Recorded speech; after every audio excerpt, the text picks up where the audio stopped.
Oh! The National Weather Service has issued severe thunderstorm watch number 512, effective until 10 p.m. Central Daylight Time. This watch includes the following county: Blood, Alabama. Remember, a severe thunderstorm watch means the conditions are favorable for the development. I forgot to turn my radios on. Large hail and damaging winds in and close to the watch area.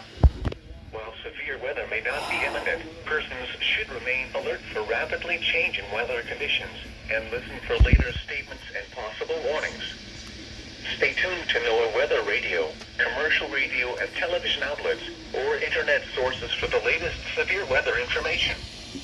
Repeating, severe thunderstorm watch number 512 has been issued until 10 p.m. Central Daylight Time for the following county: Blood, Alabama.